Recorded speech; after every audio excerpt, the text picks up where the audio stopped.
सनातन धर्म में एकादशी व्रत की विशेष महिमा बताई गई है। हर महीने 2 एकादशी व्रत किए जाते हैं, एक कृष्ण पक्ष में, एक शुक्ल पक्ष में। हर एकादशी का नाम और व्रत कथाएं भी अलग अलग होती हैं। इसके साथ ही प्रत्येक एकादशी से मिलने वाला फल भी अलग अलग होता है। मार्गशीर्ष मास के कृष्ण पक्ष की एकादशी सबसे बड़ी एकादशी मानी जाती है। शास्त्रों के मुताबिक इस दिन एकादशी देवी प्रकट हुई थी। इस एकादशी व्रत से ही हमें साल के एकादशी व्रत अनुष्ठान शुरू करने चाहिए। एकादशी कथा के मुताबिक भगवान विष्णु के शरीर से एकादशी देवी प्रकट हुई। उन्होंने मुर नामक राक्षस से भगवान विष्णु की रक्षा की। तब भगवान विष्णु ने उनसे वरदान मांगने को कहा। तब एकादशी तिथि ने कहा कि जो एकादशी व्रत को व्रत करें उनके सभी पाप दूर हो जाएं, उनके सभी मनोकामनाएं पूरी हों और अंत में आपके वैकुंठ लोक में स्थान प्राप्त हो। तब भगवान विष्णु ने उन्हें यह वरदान दिया। साथ ही कहा कि एकादशी का व्रत मुझे सबसे प्रिय होगा। जो लोग एकादशी व्रत करेंगे उनको सभी सुखों की प्राप्ति होगी, साथ ही मेरे वैकुंठ लोक में स्थान प्राप्त होगा। यही वजह है सनातन धर्म में एकादशी व्रत को सबसे बड़ा व्रत माना जाता है। उत्पन्ना एकादशी व्रत की महिमा का गुणगान भगवान कृष्ण ने सुदामा जी और युधिष्ठिर से किया था। इस व्रत को करने से सुदामा जी के सारे पाप कर्म नष्ट हुए, उनको भव्य राज्य और पुत्र संतान की प्राप्ति हुई। इस एकादशी का व्रत करने से व्यक्ति के सभी पाप कर्म नष्ट हो जाते हैं, उसको सभी सुखों की प्राप्ति होती है, साथ ही व्यक्ति को मोक्ष प्राप्त होता है। इसलिए शास्त्र कहते हैं कि इस एकादशी का व्रत हर व्यक्ति को अवश्य करना चाहिए। इस साल उत्पन्ना एकादशी व्रत की तारीख को लेकर संशय बना हुआ है। आइए जानते हैं इस साल कब रखें उत्पन्ना एकादशी व्रत। 26 नवंबर को सुबह 1:01 पर शुरू होगी एकादशी तिथि। 27 नवंबर को सुबह 3:47 पर समाप्त होगी।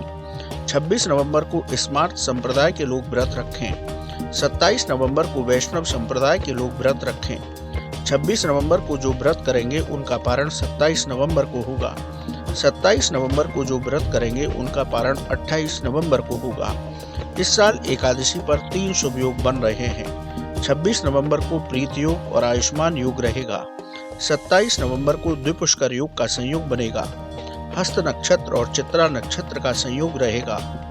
इस साल 26 और 27 नवंबर दोनों दिन उत्पन्ना एकादशी व्रत होगा। स्मार्त संप्रदाय को मानने वाले 26 नवंबर को व्रत रखेंगे और वैष्णव संप्रदाय के लोग 27 नवंबर को व्रत रखेंगे। इस साल दोनों दिन दिव्य संयोग भी बन रहे हैं, इसलिए इस बार की उत्पन्ना एकादशी बेहद खास मानी जा रही है।